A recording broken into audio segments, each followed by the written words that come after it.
各位好，现在是法理何在时间，我是李素。最近以来呢，一些中国网民呢，由于在网上发表了质疑中国军人的言论，或者发布了禁忌的信息，被抓被罚，竟然还有在海外的人受到通缉。法理何在今天呢，就来讨论一下这个事情。和我一起做节目的呢，还是我的合伙人陈光诚先生。光诚你好。你好，李素，各位朋友，大家好。光诚，最近以来呢，好像中国对网上的这个控制和镇压呢是越来越厉害了。最新的情况呢，就是中国政府公布了，这个去年在中印边境冲突中呢死亡了4个人，还有一个呢，是一个受了重伤的这个团长，一共呢是命名了5个英雄。之后呢，网上有人呢对这些这个英雄呢发表了不同于官方的这个评论，结果呢，中国警方就至少追查了7则这网络的这个言论，拘留了6个人。这些人呢是来自北京、河北秦皇岛、贵州的贵阳、广东的茂名、四川的绵阳、江苏的南京等等。罪名呢就是侮辱、诋毁英烈。这个在海外的这个人呢是19岁的王靖宇，他受到中国警方的这个网上跨境的通缉。不仅他本人呢接到了网警的这个威胁信息，而且他在重庆的这个家也被抄家了，父母呢都受到了拘留、审讯和进一步的威胁。那么这个网民对这个事件有不同的看法，本身呢并没有超出言论自由的这个范围。为什么中国警方会抓了这么多的人，6个人，这么严厉的处理这种事情呢？现在光诚。我觉得最主要的一点，我认为是目前呢，这个有人能够继续为中共专制政权卖命，去帮助他们维护他们特权阶级的这个体制，这已经成为一个重中之重了。在这种情况下，不管是我想中共对于这个不管是在中印边境或者其他的边境，尤其是在国内为中共卖命的这些这个爪牙们啊，特别是国保系统的这些人，这个遭到网民的质疑，或者说他们如果因为给中共卖命，维护这个专制体制啊，无论是从现实利益上还是从名誉上，如果拿不到这方面的好处的话，可能就会直接影响这些这个不管是军队还是公安、警察等各个方面系统的人替中共卖命。那么在这样一种中共的这些在人民中的这个谎言不断的被揭穿，他在中共在人民心中已经失去公信力的这样的状况下，这个就显得尤为重要，尤其是在国际形势、国内形势都处于非常时期的时候。所以中共严控言论，尤其是在这件事情上非常非常的较真一定要把这个在网上发表和中共不同言论的这些公民都要抓起来入罪。那这个我觉得可能就是这样的一个特殊历史环境所造成的。另外，这个中共对于网络言论的控制，其实也是由来已久了，是吧？从最明显的几个例子，就是从那个时候这个准备在每一台电脑上安装滤霸开始，中共就对网络从来没放松过只不过是那个时候的技术还不成熟，后来通过这个跟西方大科技公司勾兑，拿到一些技术以后，然后对这个微博呀、微信以及现在的各种各样的审查才越来越严厉。但是现在直接对于公民的这个言论入罪的，已经是就是赤裸裸的撕掉的原来所提到的我们要建立法治国家的这样一个说法反正就是宪法当中关于言论自由的规定已经是堂而皇之的扔到一边了。这个我觉得怎么说呢，只能说明中共在这种危机关头已经完全的就不要脸了，或者说他要不上脸去了，因为权力最重要，一旦丢失什么脸什么都没了。这个说到了这个中共跟这个西方的大公司这个勾结啊，我前些天啊还做了一个节目，就是讲这个甲骨文这个公司啊，它怎么样跟这个中国政府、军方、警方进行合作，把这个自己的技术提供给这个中国的这个军方、警方，帮助中国去跟踪、监视。分析这个中国人的这个信息，以便呢对这个中国的这个人，包括对中国的异议人士进行跟踪，以便那个了解他们的情况镇压他们。我倒是觉得有点吃惊的是，这个节目呢没有多少人看，就是说相对讲看的人很少。好像是中国人对这种东西，对这个西方的技术帮助中国作恶，好像是不在乎。我不认为大家不在乎自己的隐私，谁都不愿意就被窥探，对吧？可是这个在目前这种状况下，我也看到了很多人在反对、在斥责，可是这些反对和斥责的声音啊，有时候是发不出来的。我们从网上，如果仅从网上去看，大家关心什么？不关心什么，在一个相对开放的社会里，这个可以作为一种参考，但是在一个专制之下，我觉得尤其是他利用现代科技可以比较容易的控制网络言论、删除评论的时候，有可能只能从数字来看到一些东西啊，比如说当年关于这个北京大使馆公布这个空气污染指标的时候啊，这个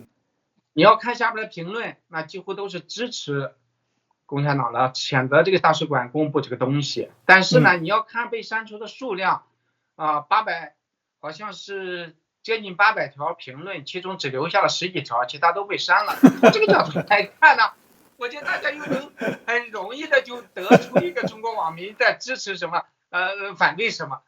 所以这个时间久了，对于从中共这个控制下的网络上来了解真正的民情是什么，是有很多技巧的，是不能按照西方人的这种常规操作来进行的。如果按常规操作来进行，就会得出相反的结论，假结论。对，的确，这一次这个处理这个情况呢，就是中国警方处理这个网上言论的情况呢，的确也超出了常规。就是过去呢，我们都知道。中国警方呢，对于在海外的这个华人进行威胁联系他，把他这个父母也找来一起跟他去连线，去威胁，这个我们都听说过，以前都有过。这一次正式的到这个网上说要跨境这个通缉，这正式的说明了说要再做这个境外的这个通缉。这个是以前非常罕见，至少我没有听说过，就是网上的言论要进行海外通缉，这一次是明确的要做这个。那为什么就是说，这个已经就是又多迈出了这个一步，这个为什么要这么兴师动众呢？我觉得这里边首先呢，就是这个关键的时刻啊，就像我说的，这个对于这个维护共产党专制统治的人遭到质疑这个共产党必须表明一种态度，要不然真的就没有给他卖命了。第二，我也认为这个跟国际社会也有直接关系。国际社会对于中共胡作非为的软弱尤其是当中共跨越国境绑架出版商甚至像这个住在欧洲的这个桂明海也都被绑架回去，还逼着改了国籍等这样的情况，国际社会做出的反应是远远不够的。那这个呢，就让中共呢就更加的肆无忌惮。还有一个就是说，目前呢，我个人觉得中共可能觉得形势对他来说这个又好起来了最艰难的这个时刻似乎过去了。我觉得这是对海外通缉他们的一种心态，但是实际上对于共产党政权的危机，我认为共产党却恰恰认识到，无论这个是怎么变化，有一点是不容置疑的，就是中国人民、世界人民对共产党邪恶本性的这个认识越来越清楚。在这方面一旦出了问题，那将会是雪崩式的，那就是兵败如山倒。所以我个人觉得中共的这种反应却恰恰表现出了这一点，实际上透露出一个信号，那就是说这种形势可能从现在开始将来会越来的越紧张。实际上这个趋势一直以来也没有改变，就是说共产党对于人民的控制，对人民的打压也是越来越紧张，越来越明目张胆越来越严厉。那这个恰恰就是跟中国公民的觉醒程度成正比的。你觉得你越明白，你越清楚，他越害怕，他就越想方设法的来控制你这个趋势，我想会一直，无论是或快或慢，这个发展趋势是不会改变，会一直到共产专制政权被彻底解散、打垮、推翻为止。在此之前，有可能会稍微的走的这个速度会发展的快一点或慢一点，但这个趋势是不会改变的。这一次这个中国警察呀，不仅仅是说对于海外的这个叫王靖宇的这个进行这个威胁，要他限他什么3天之内必须返回中国。这个人现在在国外，据说在欧洲，还据说他是有美国的绿卡，他只有19岁。那么限他这个3天要去这个回到中国去，而且呢，就是他这个王靖宇本人呢，就是说他接到了无数的几百个这个信息。对他进行这个人身的这个威胁，这个要说威胁他说要整死他，而且这些这个电话号码、这些信息是来自欧洲，不是来自中国的，还是来自欧洲不同的国家，所以这个现在这威胁是这样。但是不仅仅如此，警察到了王靖宇在重庆的家里边，把他家给抄了。翻那个乱七八糟，然后把一些东西，尤其是电脑这些东西给搜走了。同时，王靖宇的这个父母被带进了这个派出所进行讯问，几个小时讯问，好像是王靖宇的妈妈的工作已经丢了，爸爸呢现在是停职了，他是在这个国营部门停职了，是不是工作还能保住？这个将来都是个未知数。对于家人的这种株连，你说到底是王靖宇自己在网上发表了一些官方不喜欢的言论。同时，我们还得说明一点哈，王靖宇说他对4个死亡的这个中国的这个军人，他并没有不敬之处，他对他们个人和他们的家庭还是表示同情。他并没有就是说是这些人怎么坏了，怎么恶了，他没有说这个。他说对他们个人表示，他只是觉得就是中国的这种做法跟印度这个冲突，他进行质疑，他提出来了这个认为他认为他不同意这个中国的这种说法，所以呢，现在呢，把他这个家庭也给影响了，直接就把这个父母的这个工作都威胁了。那中国的法律里边有这条吗？有这种规定吗？说儿子犯了事儿了，父母要承担责任。你顺便说一句，王靖宇19岁，他已经是成年人，理论上讲，他的父母应该不对他的行为再承担责任了。中国的法律有这一条吗？有株连的这个说法吗？当然，中国法律当中是没有这个规定的。这个按照法律规定，也是一人犯事一人当谁犯了罪应该找谁，而且尤其像这个王靖宇已经超过18岁了，对吧？19岁，这个你再跑去找人家家人，这本身就是违法的，直接就是违法的，这个是毫无疑问。但是事实当中呢，因为中国不是一个法治国家，它仍然是共产专制之下的一个集权，一个这个共产专制体系，它一直以来都是通过这种株连来进行办案的。这是一个基本的事实，所以在这种情况下，中国如果单从这个角度来讲，中共从来没有遵守过这个法律，也就是说，这个人超过18岁对自己的行为负责这件事情，共产党从来就没有遵守过，一直是通过各种各样的这个株连迫害他们想要迫害的人，而且这个范围还不仅仅是他的父母，所以他的这种做法，到父母家里把人东西抄家拿走，然后把人工作搞掉，大家就看到这个呢，这种做法就跟对付这个异议者的手法是一样的，就是让你找不到工作，让你租房子都没有，没有租户敢租给你等等这一系列手段，这是共产党惯用的一种手段，一直没有停过。还有，其实这段信息里边透露出很多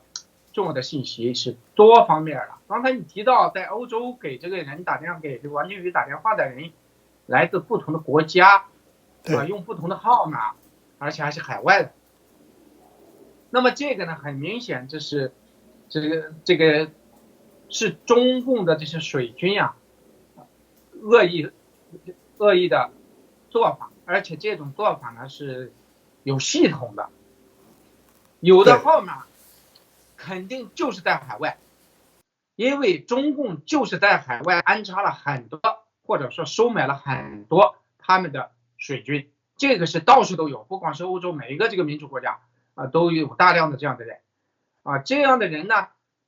不仅仅是中共隐藏在海外的一些人，还有很多是公然的打着这个异议者的旗号在海外工作的人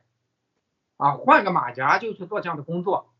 甚至有些人原来在中共的系统当中就是他的水军，后来摇身一变把他送到其他的地方，比如说东南亚、香港，甚至台湾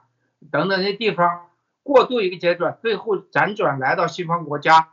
开始打着异议者的旗号，打着关注敏感案件的旗号，最后去在关键的时候给中共洗地，充当中共的水军，继续原来在国内的工作，这个都是存在的。所以出现这种状况呢，这个也不奇怪，这不单纯是这个在欧洲存在的，到处都有这个我觉得怎么说呢？那么这一系列的做法还透露一个重要信息，就是共产党在这样的一个非常时期，它要起到这个杀鸡儆猴的作用。这种做法不仅要是打击这些人，最主要的还是要防止更多的中国人民通过互联网、通过言论来起来和中共唱反调，因为这个真的不好办。一旦这个形成一种形式，你比如说现在几个人、几十个人，共产党还可以这样抓，那到了几千万呢？到了3亿多人都在说这个事情的时候怎么办？没办法，你不可能把几亿人都抓起来，对吧？你不可能这个到几亿人家里都去抄人家电脑，都去威胁，都把人招到办公室去，那这样的共产党系统可能就运行不下去了。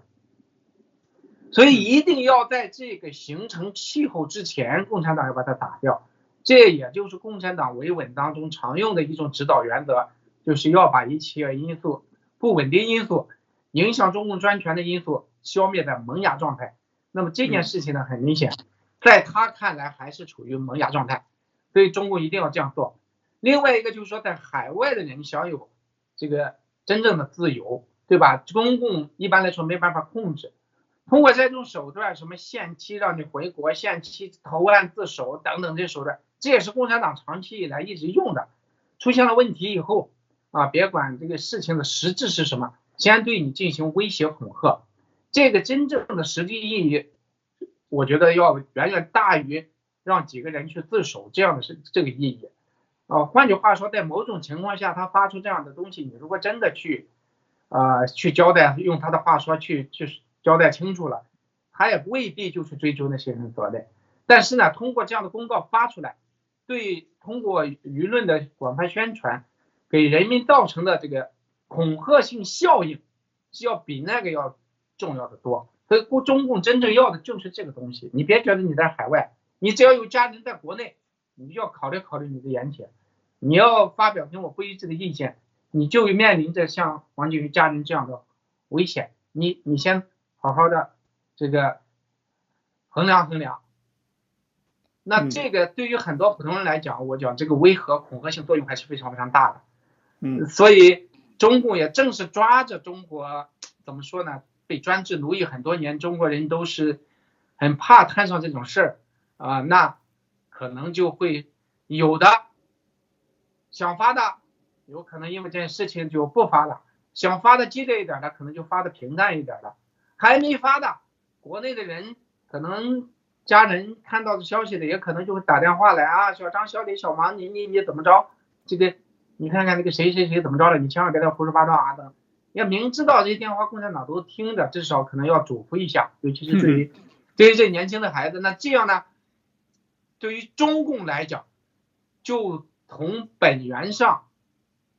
清除了很多他不想看到的言论发出来。那这是中共经过精深计算以后的一种做法。当然，如果从一个规范的社会角度来，这肯定是违法，没有任何的道理可讲。而且像你说的那种这种死亡威胁啊，整死你怎么样，这个直接是违反西方国家的法律的。按说发生这样的事情，应该向有关部门进行这个去报告，要求他们去追查。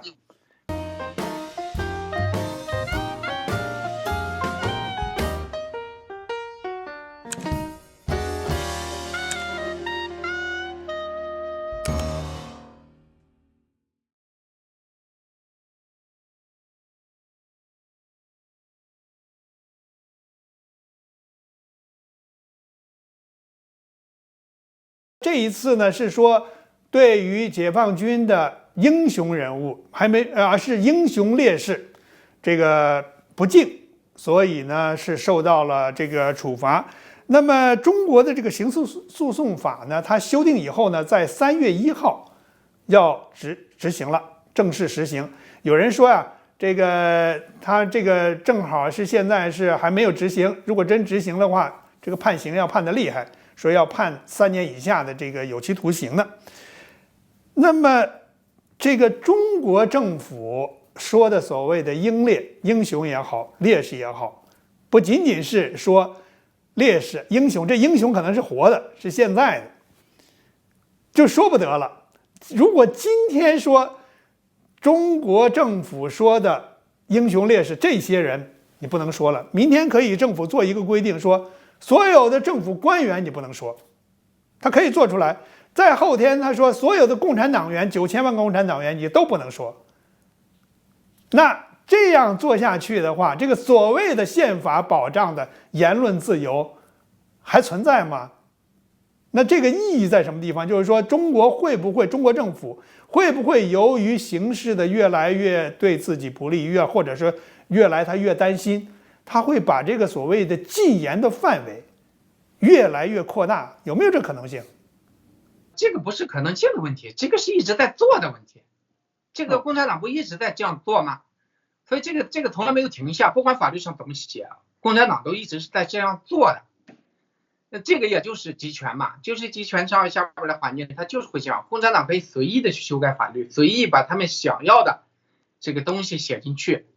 是不是违宪也没有人去管，也没有渠道管，因为中国没有一个违宪法庭，是吧？你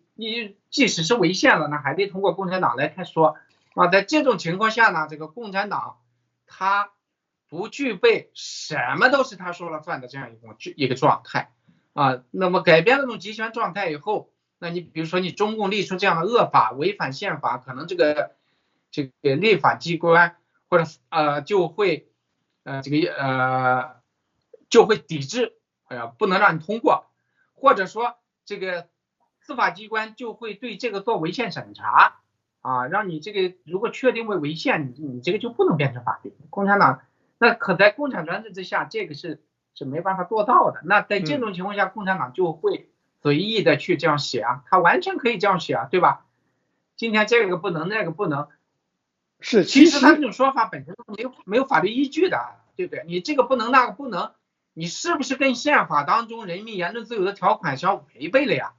是不是已经违背的话，你这就是跟宪法相抵触的，就是无效的条款对。但是在现实情况下，中国不是一个法治国家，所以共产党就是可以随意这样做。所以你刚才说的例子，什么官员不可以，这个完全可能共产党完全可以这样做换句话说，你从现在目前的这个法律环境，或者说这个政府架构的构成来讲，即使今天晚上中共真正这样做了，你也是没有一个系统或者是一个机制来纠正它。是你只能被动接受，这就是一个现实状，这就是专制，这就是专制环境。而且现在的情况呢是说，还不只是说，比方说对于这个英雄烈士侮辱诋毁，其实在这次抓的这个6个人里边，有一些人并没有任何的不恭敬，他说的这个言论在网上发表的是，并没有针对这5个人，这5个英雄烈士，他针对的是说中国政府的这些做法，甚至是说为什么这个消息隔了这么几个月才发出来，当时为什么没发这个消息，只是质疑，现在等于说是官方说你连质疑都是要入罪，也就是说这个官方的说法，你只要说的跟官方说法不一样，你只要是质疑官方的说法，你就可能是要被犯罪、被拘留、被处罚，这个范围太大了吧？当然了，这就是共产党所说的叫以新华社为准。华社是什么？新华社是中共的喉舌啊，说白了就是什么都要以共产党说的为准那不管你事实是什么。所以这个当然是为了共产党的专制统治设计的一种说辞，或者说一种推论，对吧？我想在这个过程中，其实还有一个历史原因，我们必须来稍微提一下，那就是说在过去的这10几年里，其实中国共产党的很多过去编造的历史都已经逐一的被揭穿了，因为中国互联网的发展，共产党的喉舌已经不再是所有信息来源的主导了，甚至说虽然它系统还在，但是真正相信它的人是越来越少，越来越少了。你比如说原来所谓的什么黄继光什么这个董存瑞，什么这一系列的事情，大家都在质疑对吧？大家都有时候在网上你看到说一个活人趴在那里，火把他烧在身上了，说他趴在那里不动，怎么样？这个可能性有多大等等这一系列的质疑。那从这个角度讲中共原来编造的那些所谓的英雄烈士的谎言就全部都被揭穿了，对吧？这个对于中共的从根上把中共8个的李朝天他从一开始就是靠欺骗来建立政权等，这个都是非常非常不利的。这个对于断送中共的从根本上断送他的性命是有着决定性的作用的。那还有就是中共所谓的抗日战争，原来你在没有互联网的时候，我们都读过书，我们都被中共这个毒害过，对吧？那他说抗日战争是他打的，但事实上后来这些事实证明，共产党在抗日战争中仅仅参与了好像打了1仗半吧，他主要的工作是在背后壮大，然后在背后给国民党抗日的国民党下刀子，对吧？把逃跑说成是去北上抗日，这都是共产党的谎言。那么这一系列的谎言，在现在互联网的状况下，怎么去防止继续的被揭穿，更大范围的被中国人民知道呢？那你总得找一个切入点。那我想现在以这个诋毁英烈的这个借口来作为切入点，来防止人民继续讨论这样的事情，继续质疑这样的事情，那可能就是中共选择的一个做法了。至于说究竟会不会如愿以偿达到他预期的效果，实际上还是看各界人民的迅速的一种反应就像当年在网上这个抓艾薇薇，当时抓艾薇薇的时候给他要定罪大家纷纷都晒出了这个相关的类似的照片，结果迅速之间这个人数已经远远超过了他法律能够承受的打击数量那这个东西也只好不了了之。比如说现在这种事情，假如说网络上突然有上亿的人都出来说类似的话，那怎么办？他也只好不了了之这个我想这个在这个时候，其实这从某种程度上也是一种邪正相争的一种具体体现，看看怎么能够正胜邪，邪胜正，那可能就在瞬间，或者说在某一种极短的时间内就会有起了决定性的作用的一个反应。如果这个反应冲破这个界限，那这就不是问题。如果这个被中共这样一打压，就既成为一个好的示范效应，对中共来说，那以后这种事情会不断发生，而且会越来越突破底线。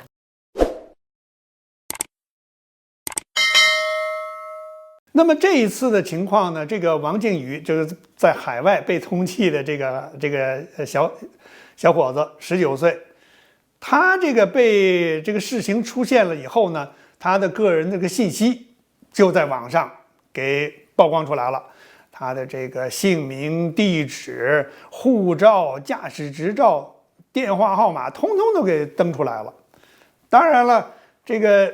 我想这个官方即使是没有公开的说，我想这官方至少没有制止，也没有删帖。这个时候没有删帖了，这个时候没有说人侵犯个人隐私了，没有，什么都没有。感觉的这个意思就是说，你活该，谁让你是坏蛋呢？你坏蛋就不应该有隐私，你所有东西都应该被揭露出来。这我呢就想起来这么一件事，也是在前些日子，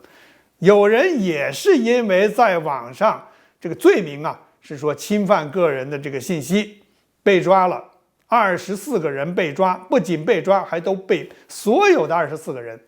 都被判处这个各种的刑罚，最高的一个所谓的主犯被判了14年。那他们的这一个主要的罪状之一就是侵犯个人信息，只不过他们所谓侵犯的个人的这个信息，这个对象是谁呢？是习近平的女儿。和习近平的姐夫，所以这是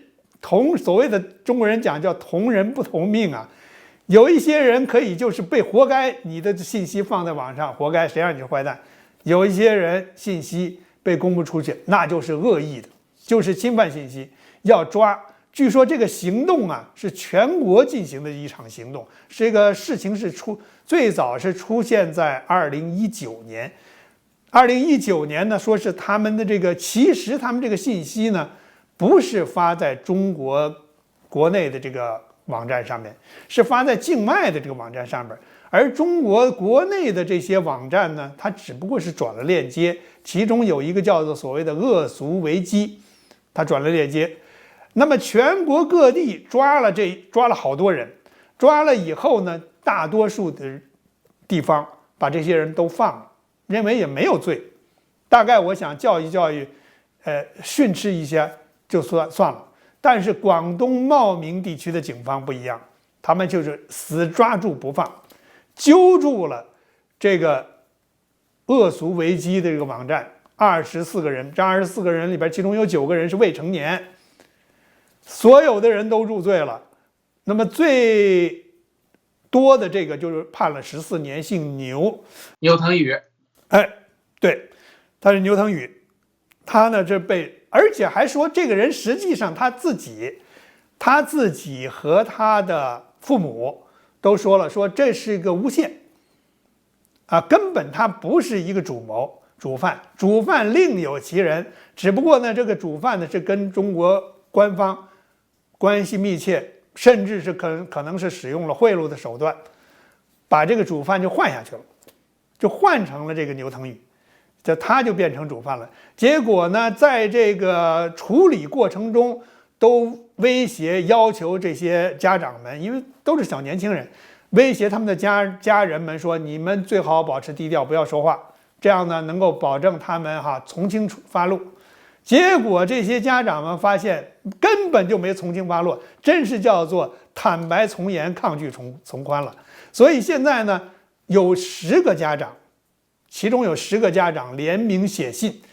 揭露这个问题，要求中国的司法机构重审这个案子，把这个广东茂名警方司法机构这个违法甚至是贪赃这个情况，要给揭露出来，要处理，要把这个案子纠正过来，说你全国其他地方都没入罪，怎么就他们入罪了，而且入罪的还这么重？所以这个是一个情况。当然我个人我认为不管是谁的个人信息，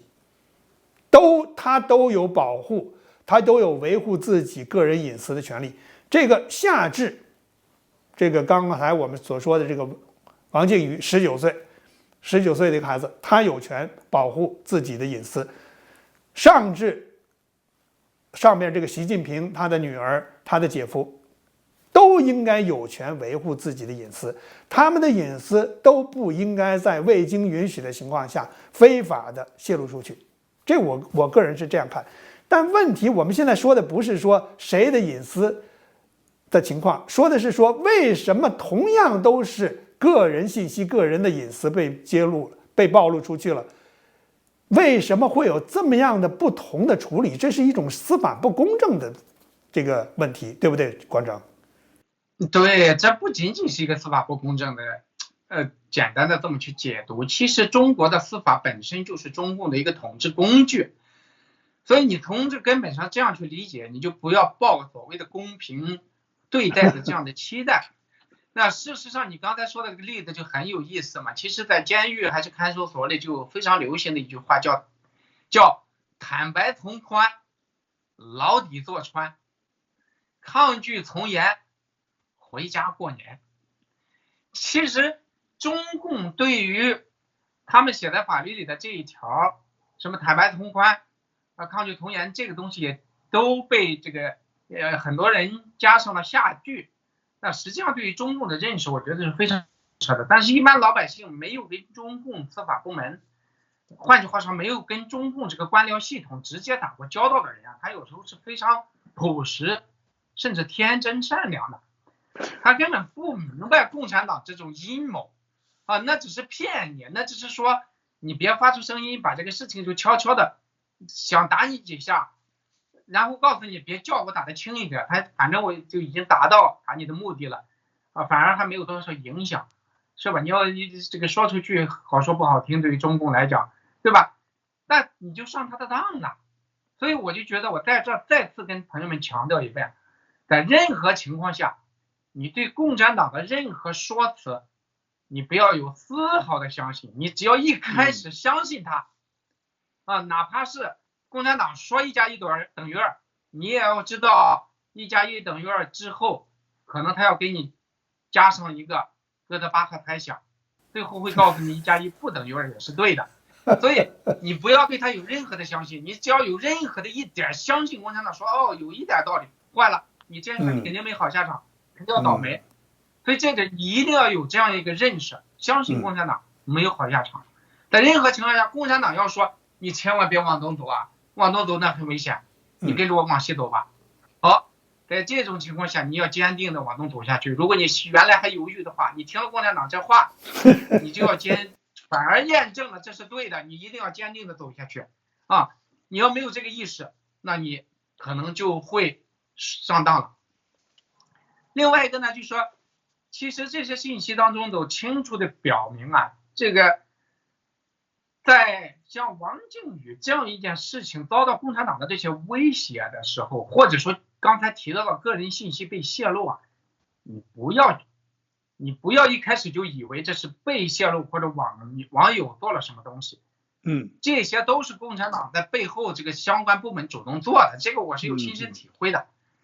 当年共产党就是组织了公检法各个党政部门的人员在我们邻村的办公室里，这个觉都不睡了，连夜工作，这个10几天，他也给我编出了10大罪状，是不是？又是什么最后找不着了，找我们村长说你就不能回忆起来他小时候哪怕偷人个萝卜也行这样的一个对，因为在农村，你说菜园上有大家种萝卜的，你拿了个煎饼卷，把个萝卜揪煎饼吃，那根本都不是问题，谁看到就或者是说这都不是问题，但是共产党就是会这样做。所以呢，但是他发的时候你看到了吗？我们都知道，生活的我们周围的人都知道这些东西是共产党干的，但是他发这些信息的时候，他是以网民以老百姓的身份发出来的，对不对？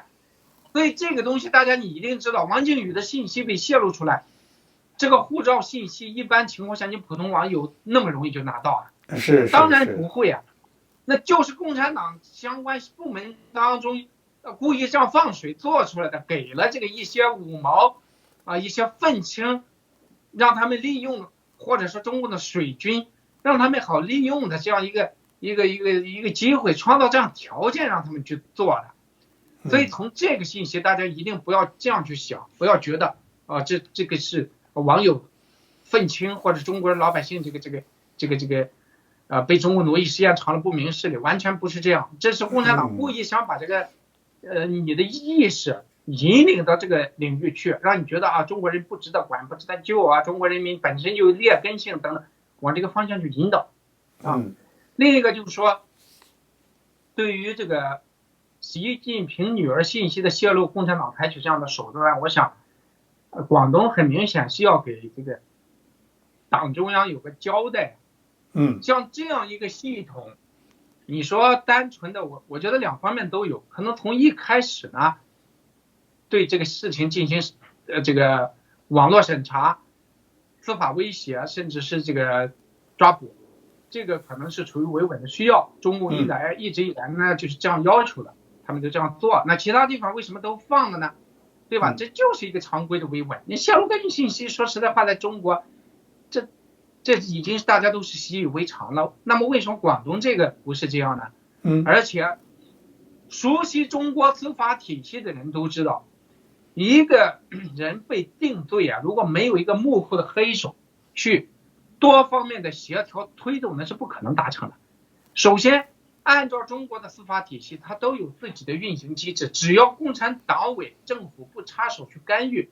一般来说，公检法除了偷着做一些事情以外，他不太敢去越过这个界限去做事情，因为有时候你说没有足够的利益勾结的话，他犯不上。你比如说一个案，公安去查了，去抓了，根据这个事实去做侦查，做出这个案卷交给检察院。检察院是完全，如果是超出了范围，检察院就有权给你这个要求你补充侦查，给你退回来了，不是说你提交了就一定被公诉被起诉。对，这个不是这样的，他们都有自己的操作规程。对，那么能够顺利的公安进行调查，并且做出这个非常严厉的报告，重罪报告，然后检察院还不退回侦查，或者说要求，或者说做出不予起诉或者是免于起诉的这样的决定，而按照公安的提交的这个报告进行重罪起诉，那重罪起诉以后，法院也不一定按照你的那个判呢，对不对？所以在这种情况下，那又要去协调法院，那你要按照检察院提交的公诉来对这些人进行重判，一个泄露个人信息判10几年。大家想想，在中国即使是暴力犯罪，那种杀人放火投毒，如果你是未遂的话，就当年我在监狱就遇到过一个家伙把他的战友直接给打死了啊，最后也只判了6年而已啊。是杀人罪呢啊。还有一个公安刑讯逼供，把人家抓过来以后，晚上打了一晚上，天亮就把人打死了，也不过才判了几年而已啊。所以在这种情况下，一个泄露个人信息被判10几年，这是胡说八道，这共产党这是乱搞。所以从这个角度来讲，你想想，能够协调把这么一大批的人通过去协调公检法，把这些人都成功的以重罪判刑，谁才有这样的实力啊？这个能看出来呢，就是说他们这个对这个事情呢是非常的重视。比方说这个所谓的恶俗危机，其实在那运作了已经很多年了，并不是刚刚开始的，运作很多年了。它上面的一些这搞着讽刺啊、挖苦啊、说怪话啊，很多的，一直也都没有进行处理。那么这一次对他进行处理，明显是因为这是涉及到最高领导人的家属。对呀，那你说能运作很多年，如果他没有一定的背景，在中共的网络环境下能运作那么多年吗？那就说他也有一定的背景啊，这个背景很可能要是在部级甚至更高啊。那么这次倒霉呢，很显然这个决策者是来自更高层啊。所以整个系统我们就直说了吧，这整个系统就是在共产党政法系统的命令之下、授意之下、压力之下做出来的。所以一方面有这些中共爪牙讨好的这个可能性，一开始是这样，但后来出现这样的一个重罪的这样一个打击结果，那就是中共最高层统一指挥的结果。哎，说到这个最高层哈，我想问一句，就是说，光成，你认为是中国共产党，比方说所谓的最高层就是政治局这一层了，甚至是常委这一层，是他们直接发了令这样做呢，还是说就是中共的司法部门，他们邀功请赏，他们这个司法部门的下了这样的这个命令？我觉得啊，从我的经验来讲，我不认为是司法部门的最高层啊，像这样的一些事情，实际上怎么说呢？你说司法部门从侦查的角度，也就是公安部就到顶了，对不对？公安部跟地方公安说严查怎么样，也就到顶了。但是他严查，这个检察院不一定按照他的提起公诉啊。法院也不一定按照不听公安部的呀。换句话说，那最后这一系列的司法部门，都能够按照要求走完这整个程序，把人成功的入罪。那这个很显然是来自于司法部、最高院、最高检之上的统筹的这样的有这样权力的人才能做的。这样有这样权力的人，用以前的话说，那就是政法委啊，政法委，对吧？所以政法委呢，很显然已经到了常委级别了。至于他们这个常委之间怎么去沟通的，我们没有办法去推测。总而言之，我认为这样的一个决策是来自于这个层面的，绝对不会是应该已经是到了政法委的层面了。对，就像当年我的案子一样，这个国保队的队长就曾大言不惭的说，我们直通中央。言外之意就是省里这些部门根本就管不着他们，他不需要向他们汇报。所以事情到了这样一个级别，我觉得肯定是到中央高层的，绝对不会是部级就能够怎么样做的。而且刚才我说了，这个网站它本身也是有背景的，没有背景它不可能运行到现在，它的背景也不会是简单啊。如果是厅级干部的话，早就被拿下了，那他的后台也可能是在部级甚至更高。那么他们有这样的背景，最后都保不了他，你想想，那已经是很明确了。那好，我们今天呢就谈了中国政府近来呢，对于网上的这个情况，网上的言论也好，网上的发表信息的这个状况也好，进行更加严厉的镇压和打击的情况。感谢我们的观众，也感谢我的合伙人陈光诚先生。我们下次节目再见。谢谢李素，谢谢各位朋友，我们下次见。